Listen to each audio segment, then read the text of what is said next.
Sesaat lagi Anda akan menyimak Bincang Psikologi Keluarga. Terima kasih sahabat MK, Anda masih bersama kami dalam segmen Bincang Parenting, masih bersama dengan Ibu Lilis dan Pak Wasmin Al-Rishid. Kita masih berbincang berkaitan dengan 15 pertanyaan untuk kemudian kita semakin mengenali diri kita, dan ini juga bisa dijadikan sebagai cara untuk kemudian Anda selaku orang tua bisa mendampingi anak untuk mengenal diri, sekaligus kitanya juga mengenal diri, begitu insya Allah ya. Pak Wasmin, Bu Lilis, kita akan lanjutkan atau kita akan sapa beberapa interaksi yang sudah masuk terlebih dahulu nih, Pak Wasmin, Bu Lilis. Ya, disapa dulu. Baik, mohon izin untuk menyapa, ada sahabat kita, sahabat Zahra, usianya 14 tahun dari Ranca Ekek. Ini menyampaikan jawaban dari pertanyaan kelebihan dan kekurangan. Kalau kelebihannya yang dirasa oleh sahabat Zahra ini katanya senang menulis.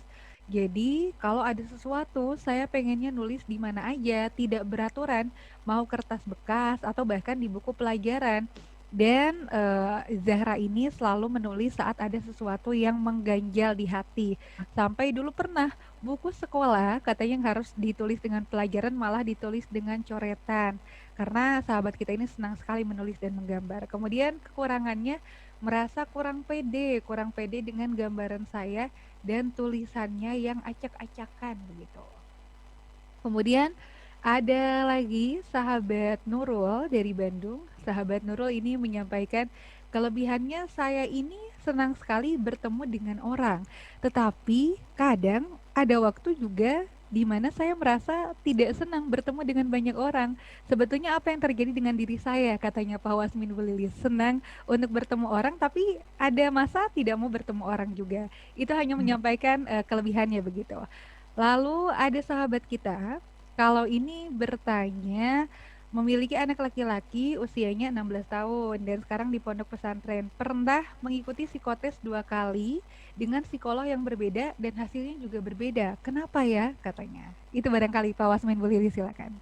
Dari ketiga dulu ya, Ibu Lilis boleh memberi keterangan. Iya, satu kalau misalnya yang berbeda, bisa jadi mungkin alatnya juga yang digali berbeda, sehingga kalau kita lihat dua-duanya sebenarnya ada irisan biasanya Pak Wasmin. Kayak misalnya ngelihat gajah gitu ya, ada orang yang ngelihat gajah itu belalainya panjang loh, yang satu lagi kupingnya lebar, dua-duanya benar kan? Iya, betul. Nanti kalau misalnya dua data ini disatukan, ada irisannya sebenarnya. Nah nanti tinggal emang kita pandai-pandai untuk membacanya gitu. Kadang mungkin untuk membacanya bisa minta bantuan ke psikolognya untuk menyampaikan. Ada, karena kan kalau psikolog itu seilmu seguru ya Pak Wasmin, pasti ada frame atau apa ya, ada pakem-pakem yang sama, tapi kita juga dikasih keleluasaan juga untuk yang ke yang lainnya gitu. Itu yang jawabannya. Jadi ada pasti persamaan. Nah yang kedua tadi, dia senang gaul tapi kadang-kadang malas. Ya kalau misalnya sekali-kali dia misalnya lebih sering mana aja tuh ya? Ya mungkin butuh me time misalnya, kayak misalnya orang yang pasif agresif itu dia seneng ketemu orang, tapi di hal itu dia butuh waktu, tidak mau ketemu dengan orang, tidak mau diganggu. Nah kalau sih kalau sekali-kali nggak apa-apa ya. Dan yang pertama tadi merasa kelebihannya menulis di akun, nah itu coba dikembangkan aja ke tulisan yang lebih berkonsep di tempat yang lebih jelas. Mungkin investasi untuk beli buku atau beli tablet biar nulisnya langsung dalam bentuk file kan. Sekarang tablet kan murah-murah tuh. Jadi jangankan di tablet, di handphone juga sekarang udah gampang kok ngetik ya. Tapi kalau usia masih 14 tahun nggak apa-apa, bagus juga mengembangkan keterampilan motorik halus dengan menulis langsung di buku ya. Nanti nulis langsung di buku, tinggal di scan, nanti dari scan bisa berubah jadi teks kan, di teks digital, nggak masalah. Nah, merasa kekurangannya kurang pede. Kalau kurang pedenya dengan tulisan ya tinggal dibagusin aja, tapi kalau kurang pede dalam bergaul itu dilatih. Ya, nanti kita masuk kedua ya, masuk ke kekurangan. Nah, mungkin masuk kekurangan, tapi artinya tidak harus bergaul sepinter anak interpersonal. Mungkin karena Anda di verbal linguistik, tidak harus menuntut diri harus sehebat anak interpersonal, tapi standar aja lah gitu. Kalau di sekolah kan suka ada KKM aja lah. Untuk pelajaran tertentu KKM itu minimum. Kompetensi minimum. Betul. Ketuntasan apa sih KKM itu lupa lagi. Ketuntasan kompetensi minimum gitu ya. Ya artinya nggak harus sehebat anak yang kecerdasan kriteria ketuntasan minimal. Ya minimalnya lah diambil. Meskipun kita nggak bakat di matematik, mungkin kita bakatnya di olahraga, ya minimalnya jangan sampai nggak tahu hitung-hitungan atau hitungan dasar. Iya. Jangan sampai ditipu orang gitu gara-gara salah gitu. Baik. Harus hebat anak logik matematik sampai tahu kalkulus, diferensial, integral. Betul. Harus hebat itulah. Tapi mengenai dasar-dasar integral dan diferensial perlu juga sih tahu ya. Dasar-dasarnya aja gitu. Kayak saya juga diajari dosen dasar-dasar statistik, dasar-dasar minimal bisa ngebaca data deh gitu. Tapi kalau ngerjain banget ya pakai software aja, kadang-kadang saya pakai software gitu. Atau nyuruh orang aja gitu. Baik, terima kasih. Selanjutnya ada interaksi lagi, kita sapa kembali. Ada sahabat Tati dari Cianjur. Kalau sahabat Tati ini menjawab pertanyaan pertama, kelebihannya adalah saya selalu sabar, katanya Pak Wasmin Bu Lilis dalam mendengarkan curhatan orang lain. Kemudian yang kedua ada sahabat Rida Farida dari Tajur Halang Cianjur menyampaikan kelebihannya adalah saya suka yang rapi dan teratur, kemudian suka akuntansi, kemudian mudah menangkap materi dari guru waktu sekolah, malah waktu guru menerangkan saya memperhatikan dan tidak menulis. Ketika di rumah saya alhamdulillah bisa menulis semua yang disampaikan oleh guru, katanya Pak Wasmin. Ya, daya tangkapnya cukup kuat ya berarti ya. Kalau daya tangkap kuat, berarti kemampuan verbalnya baik bicara maupun mendengarnya kuat juga itu ya. Atau spasial visual, dia membayangkan pas di rumah dia ada bayangan. Nah, bisa juga spasial visualnya tinggi gitu. Iya. Kalau yang pertama tadi kelebihannya apa tadi? Sabar mendengarkan orang lain curhat. Jadi ustazah atau ustadz nih kayaknya. Atau psikolog dia. Nah, nanti kelebihan itu harus dilatih lagi, diperbanyak, diulang-ulang. Karena kalau tidak dilatih lagi, tetap aja kelebihan itu tidak muncul. Tidak. Bagusnya sih nanti dilatihnya itu refleks ya gitu.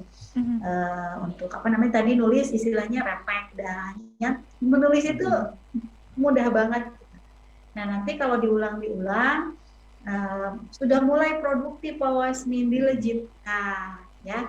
Misalnya kalau sekarang mah medianya ada loh, misalnya di YouTube gitu ya. Misalnya kalau dulu itu kita kalau misalnya punya kelebihan di musik susah ya untuk misalnya dibuat lomba dan sebagainya. Sekarang mah tinggal kita aplikasi yang klub-klub menulis ada tuh. Itu bisa aplikasi yang sekarang lebih mudah untuk memperlihatkan kelebihan tadi gitu. Ya. Tinggal kitanya ada keinginan nggak terus aja diasah. Jadi dilejitkan sehingga menjadi lebih produktif itu menghasilkan Pak Wasmin ya prestasi gitu. Itu yang di kelebihan ya Pak Wasmin ya. Nah kemudian yang di kekurangan itu minimal di kompetensi standar aja. Iya. Atau misalnya kalau kekurangan yang berkaitan dengan emosi, PR ini diselesaikan. Biasanya kalau di psikotes minat dan bakat atau talentasi itu potensi kita lejitkan Pak Wasmin ya. Nah, nanti di emosi itu kekurangan emosi terutama kita tanggulangi, kita selesaikan PR-nya. Misalnya ada orang yang dia sih potensinya bagus Pak Wasmin gitu ya, misalnya potensi di seni, tapi orangnya lalai. Jadi nantilah besok lagi. Nah berarti si lalainya harus ditanggulangi, diselesaikan gimana caranya biar tidak lalai. Kemudian ada orang juga yang moody gitu ya, hasilnya sebenarnya bagus kalau mood. Kalau misalnya lagi nggak moody, misalnya yang suasana hatinya lagi nggak stabil, dia nggak bagus. Nah itu nanti diselesaikan. Terus ada juga orang yang menggampangkan, jadi membuat yang gitu mah cemen gitu ya. Kayak misalnya lomba rali si kelinci dengan kura-kura, karena si kelinci itu merasa superior dalam artian dia satu lompatan aja bisa sama dengan contohnya 10 langkah kura-kura gitu kan. Jadi berarti 1/10 kura-kura, akhirnya dia menggampangkan. Pas lomba udah aku mah tidur aja dulu, kebablasan Pak Wasmin, kesusul lah sama kura-kura gitu ya. Itu yang menggampangkan. Terus ada juga yang misalnya kekurangannya dia kurang percaya diri, ada aku mah apa tuh, aku mah nggak tahu dan sebagainya. Yuk kita selesaikan gitu, karena setiap orang itu pasti punya potensi. Kemudian juga ada orang yang rigid, kurang fleksibel, kaku gitu ya.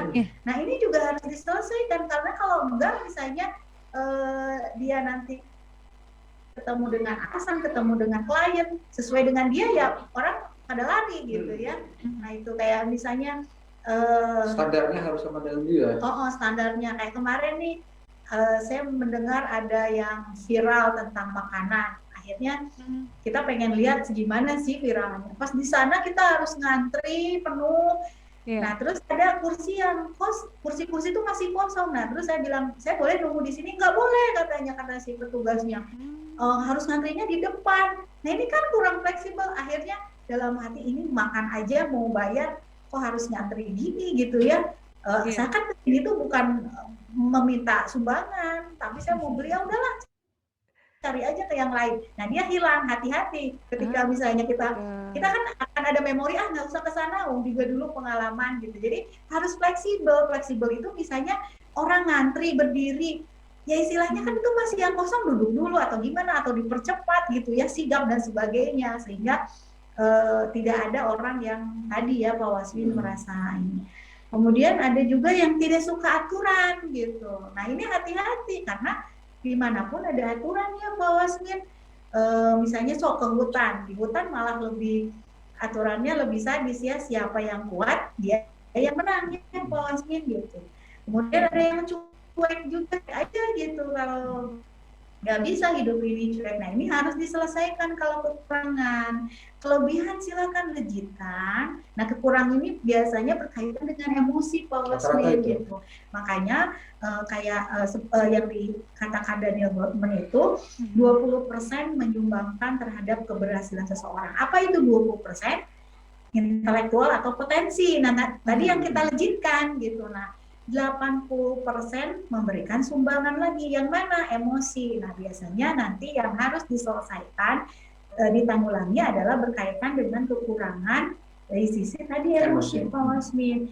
Jadi nanti kalau biasanya psikogram yang saya buat, biasanya ke klien, Bu silahkan untuk potensi fokus pada yang kanan, fokus yang pada yang kelebihan, itu potensi aspek-aspek intelektual. Nah untuk emosi, fokus pada yang di kiri, yang kekurangan kita selesaikan. Makanya itu kelebihannya dilejitkan, kekurangan ditanggulangi. Nah itu nanti yang akhirnya kita pas sesuai dengan potensi Pak Wasmin gitu, bisa produktif, bisa menghasilkan. Betul. Dan untuk berhubungan dengan potensi atau intelektual tadi, fokus ke kanan. Fokus di kanan, angka-angka yang di kiri artinya angka-angka yang kecil udah nggak usah terlalu dituntut.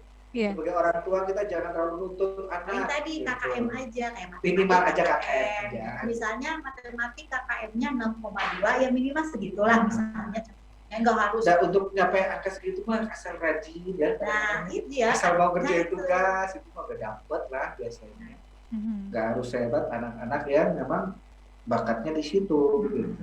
Betul. Tapi untuk yang dia bakat, dia nggak boleh malas, dia nggak boleh KKM. Artinya kalau dia menerima KKM pada itu bakatnya, dia telah mentelantarkan potensi. Sayang sekali.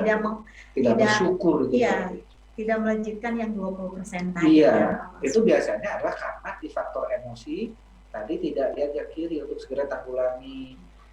Terus dengan dipakai malah buat excuse gitu. Malas disebutnya nggak bakat. Bedakan antara nggak bakat dengan malas. Betul. Beberapa orang tua juga kadang-kadang nggak jeli tuh melihat, memang dia nggak bakat di situ. Bakatnya apa? Main game mas semua bakat. Betul, betul. Bapaknya nonton YouTube, semua bakat kalau nonton YouTube gitu.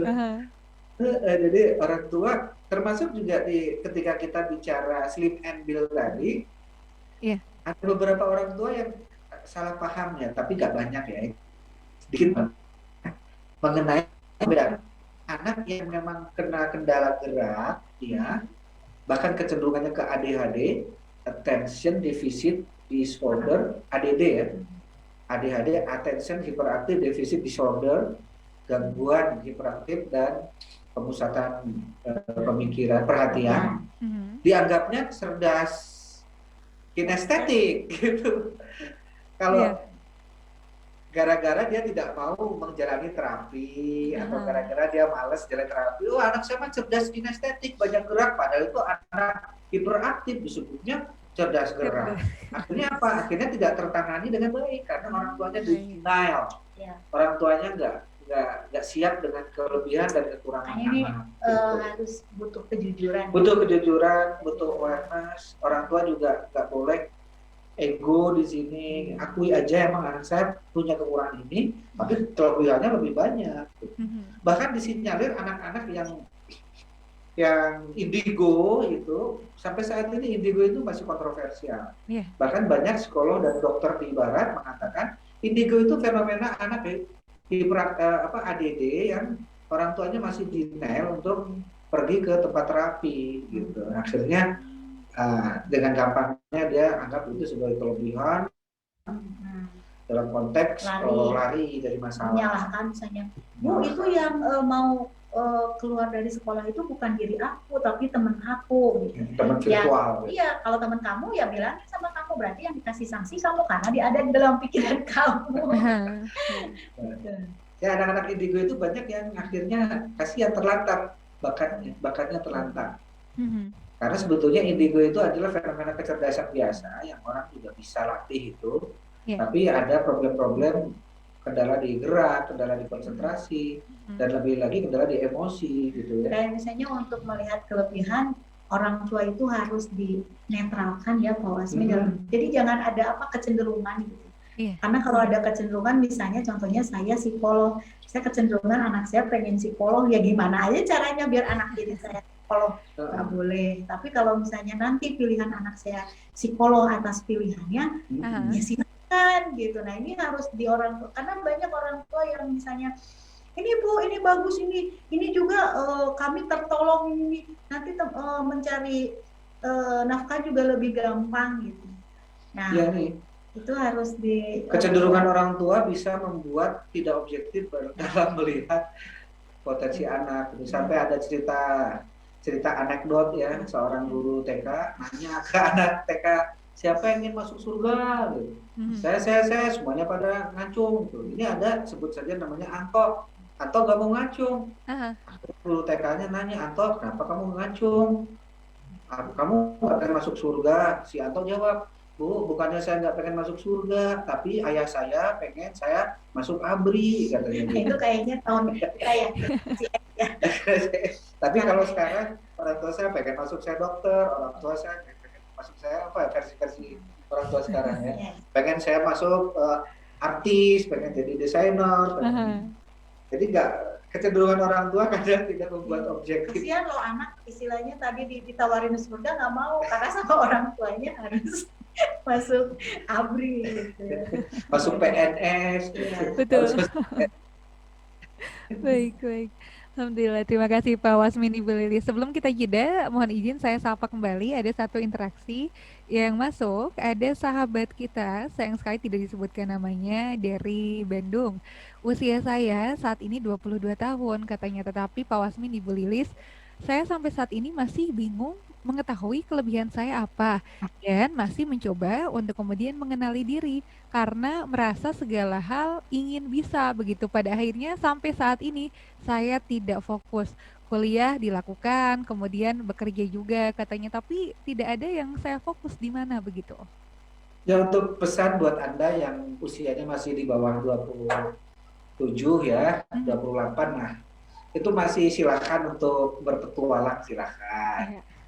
Tapi kalau udah usia-usia segitu, segera harus menjejakkan diri ya. Iya. Kalau saya sih target waktu itu usia 25. Kalau usia 25, kenapa usia 25 saya sudah harus menjejakkan diri di track yang paling saya anggap paling konsisten ya. Ciri-ciri bahwa itu bakat itu kita bisa berlama-lama di situ, bertahan di situ, gak gampang capek di situ. Bahkan kadang-kadang bayarannya belum terlalu tinggi juga kita masih mau menekuni karena kita punya visi yang besar di masa depan. Tapi kalau kita gampang lelah di situ, gampang capek gitu, apalagi belum apa-apa udah ngomongin gaji, itu berarti kita kayaknya belum di sana. Boleh segera berganti, boleh segera cari. Tapi kalau saya sih target 25 tahun. Kenapa saya 25? Karena itu usia-usia saya berumah tangga. Nah, saya kan segera harus berumah tangga, segera harus punya tanggung jawab kan. Masa iya, saya sudah lahir anak, butuh susu, saya masih cari bakat gitu. Betul. Gak logis juga ya. Saya sudah harus bakat sementara saya tinggalkan dulu untuk mencari nafkah, tanggung jawab, karena itu lebih penting daripada ngurusin bakat. Betul. Nah kalau sudah usia itu, segera perbesar penghasilan, nanti untuk bakat segala macam mah kita di garasi aja kita gunakan garasi untuk bakat, di mana ada uang-uang yang ingin kita pakai untuk mengembangkan diri, yang nanti bisa jadi bisnis paruh waktu yang kita taruh di garasi itu bisa menjadi bisnis utama. Nggak apa-apa itu, tapi utamakan tanggung jawab karena itu akan mendatangkan ridho Allah, terutama juga ada ridho keluarga, ridho istri, anak, keluarga besar, itu menjadi doa. Itu yang membuat kita lebih berkah nanti dalam menampaki kehidupan ke depan. Tapi kalau ini 22 tahun ya masih punya waktu lah ya. Silahkan. Data-datanya bisa dengan perlindungan sendiri atau bisa dibantu dengan faktor eksternal, misalnya datang ke psikotes ya. Boleh biar istilahnya cepat. Kalau merenung, aduh semakin momen apa ya udah by data misalnya silakan datang ke psikolog ya. Iya betul.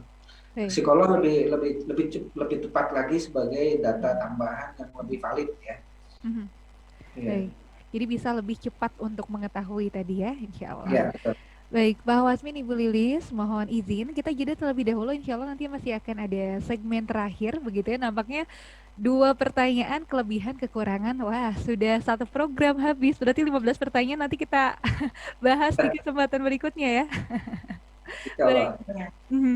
Sekaligus saya informasikan kembali untuk Anda, sahabat MK yang sejak lama ingin mengikuti kegiatan Hipnoterapi Certification Workshop, Anda bisa ikuti Hipnoterapi Certification Workshop, dan untuk info cashback Anda bisa WhatsApp ke 0811 225 002. Segmen terakhir sahabat MK, tidak terasa Pak Wasmin, Bu Lilis, nampaknya waktunya sudah habis begitu ya.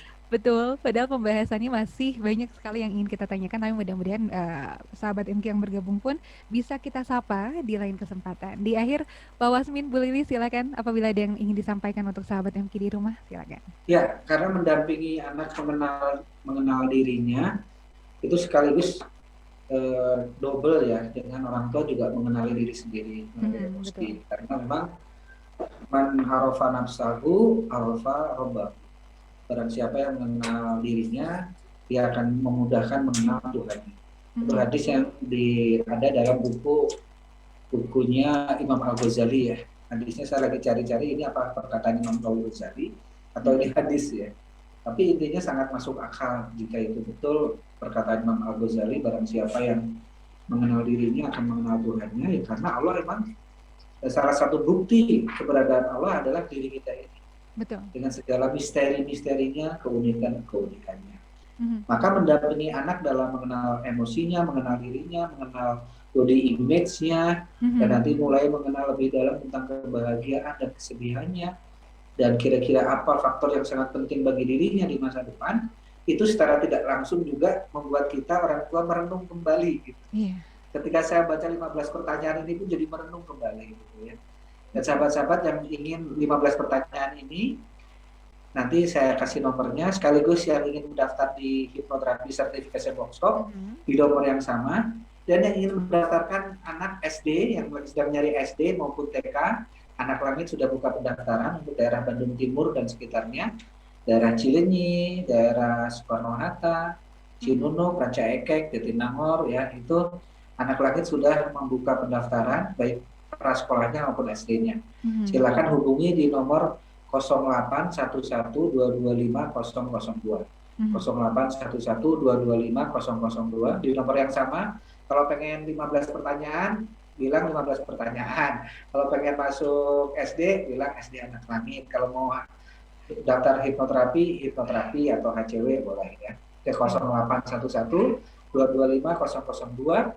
Minggu depan kita ketemu lagi ya, Teh Sarah ya. Baik, insya Allah. Alhamdulillah, terima kasih banyak Pak Wasmin, Ibu Lilis. Mudah-mudahan pekan depan bisa bertemu kembali. Sehat selalu. Salam untuk keluarga. Wassalamualaikum warahmatullahi wabarakatuh. Waalaikumsalam warahmatullahi wabarakatuh. Demikian sahabat MK, perbincangan kita bersama dengan Pak Wasmin dan Ibu Lilis begitu ya, berkaitan dengan mendampingi anak untuk mengenal diri. Tadi 15 pertanyaan, nampaknya baru 2 pertanyaan yang kita bahas. Insya Allah kita masih akan lanjutkan di pekan-pekan selanjutnya, karena tentu berkaitan dengan mendampingi anak mengenal diri ini juga perlu proses yang panjang dan ilmu juga yang perlu kita persiapkan.